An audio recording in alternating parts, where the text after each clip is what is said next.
एक ऐसी डॉल जो पहले अपनी जगह बदलती है, फिर बातें रिपीट करती है और आखिर में किसी का नाम पुकारती है, वो भी तब जब घर में कोई और ना हो। आज के इस डीप डाइव के लिए हमारे पास जो सोर्सेज हैं, जैसे आर्टिकल्स और फर्स्ट हैंड अकाउंट्स, उनका मकसद सिर्फ एक डरावनी कहानी सुनाना नहीं है। सही कहा आपने। हम इस घटना की गहराई में जा रहे हैं ये समझने के लिए कि जब एक आम और महफूज घर अचानक एक बुरे सपने में बदल जाता है तो दिमाग कैसे रिएक्ट करता है। हाँ बिल्कुल। तो चलिए सीधा चर्चा शुरू करते हैं।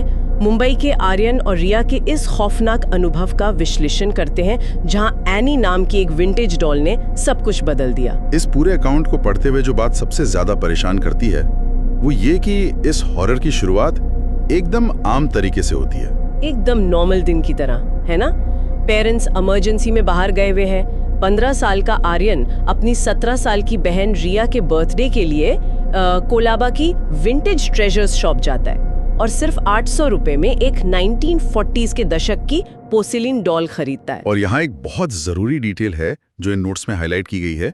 शॉपकीपर ने ना एक साफ वार्निंग दी थी कि ऐसी पुरानी चीजों के साथ अक्सर एक अजीब सी एनर्जी अटैच होती है। ओ बाप रे। और आर्यन ने वो इग्नोर कर दिया। बिल्कुल, ज्यादातर लोगों की तरह आर्यन ने भी इस बात को बिल्कुल नजरअंदाज कर दिया। मैं सच बताऊं तो शायद मैं भी यही करती, पर फिर अजीब चीजें शुरू होती हैं। जैसे वो डॉल ना शेल्फ से अचानक टेबल पर आ जाती है, अपने आप जगह बदल लेना। हाँ, और रात को कमरे में एक फेंट हमिंग आवाज गूंजने लगती है। अब यहाँ मैं सोचती हूँ कि दिमाग इन अजीब चीजों को प्रोसेस कैसे करता हो। यही तो सबसे हैरान करने वाली बात है इस केस में। असल में इंसान का दिमाग रियलिटी के खिलाफ एक डिफेंस लॉयर बन जाता है। हम खुद को समझाने लगते हैं कि हवा से डॉल हिल गई होगी या शायद शेल्फ अनइवन होगा। मतलब हम खुद को ही गैसलाइट करने लगते हैं। एकदम सही शब्दों में। ये डिफेंस मैकेनिज्म इसलिए एक्टिवेट होता है क्योंकि सच्चाई मानना दिमाग के लिए बहुत खौफनाक होता है। देखिए, असली डर अचानक आने वाले किसी भूत में नहीं है। तो फिर किस चीज में है? वो डर सेफ स्पेस के धीरे धीरे खत्म होने में है। जब आपका सबसे महफूज ठिकाना यानी आपका अपना कमरा ही आपके खिलाफ हो जाए। सुनकर ही रोंगटे खड़े हो रहे हैं।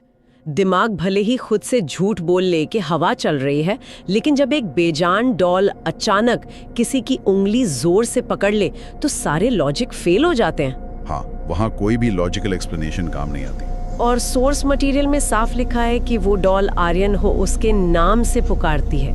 यहाँ ना मुझे सच में समझ नहीं आ रहा था। मुझे तो पहले लगा कि ये किसी का प्रैंक होगा। मुझे भी पहली बार पढ़कर यही लगा था। राइट। एक पोर्सिलिन डॉल अननोन नंबर से बच्चों की आवाज में फोन कॉल्स कैसे कर सकती है?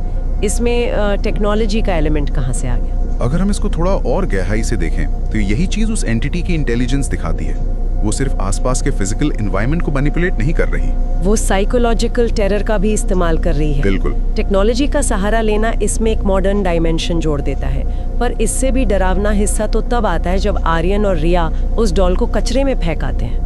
ओह हाँ, वो पिज्जा डिलीवरी बॉय वाला इंसिडेंट। वो हिस्सा नोट्स में पढ़कर तो मेरी सांस अटक गई थी। उन्हें लगा मुसीबत टल गई, पर आगे जो हुआ वो किसी ने नहीं सोचा था। एक पिज्जा डिलीवरी बॉय घर आता है और जाते जाते अचानक कहता है, एनी सेज हाय। मेरा दिमाग तो ये बात प्रोसेस ही नहीं कर पा रहा था कि एक फेंकी हुई डॉल वहां उसके पास कैसे पहुंच गई। एकदम अनबिलीवेबल और डरावना है। और जब दोनों मुड़कर देखते हैं तो वही कचरे में फेंकी हुई डॉल उनके लॉक डाइनिंग टेबल पर बैठी मिलती है, एक नोट के साथ जिस पर लिखा था कि मैं अब इस परिवार का हिस्सा हूँ। यहाँ ध्यान देने वाली बात यह है कि एनी का डर किसी खून खराबे या वायलेंस में नहीं छुपा है। तो क्या ये सिर्फ लोनलीनेस या अकेलेपन का डर है? सही पकड़ा आपने। फोन पर रोने की आवाज आना या वापस आकर परिवार का हिस्सा बनने की जिद करना, ये दिखाता है कि एक आम सा इमोशन जब पूरी तरह से करप्ट हो जाता है तो वो कितना बड़ा और टॉक्सिक खतरा बन सकता है। ये तो वाकई बहुत अनसेटलिंग है। इन अकाउंट्स के आखिर में बताया गया है कि जब पेरेंट्स वापस आते हैं तो फौरन एक एक्सोर्सिस्ट को बुलाकर उस डॉल को एक पवित्र नदी में बहा दिया जाता है। हाँ, एक्सोर्सिज्म तो हो गया, पर ट्रॉमा भी बाकी है। वही ना, फिजिकल डॉल तो चली गई पर दिमाग पर असर कहाँ खत्म हुआ। आज भी आर्यन को कभी कभी रात में वो फेंट हमिंग सुनाई देती है और रिया हर रात सोने से पहले अपने कमरे का हर कोना चेक करती है।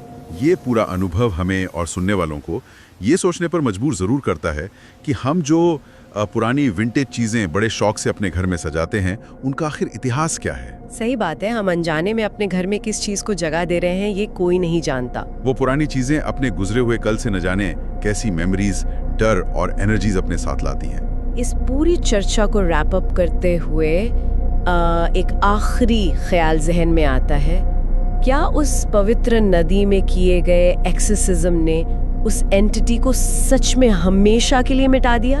ये कहना तो बहुत मुश्किल है। वही तो। या फिर आज भी किसी अनजान पुरानी दुकान के अंधेरे शेल्फ पर एनी अकेले बैठी हुई बार बार अपनी जगह बदल रही है और इंतजार कर रही है कि कोई आकर उसे एक नया परिवार दे।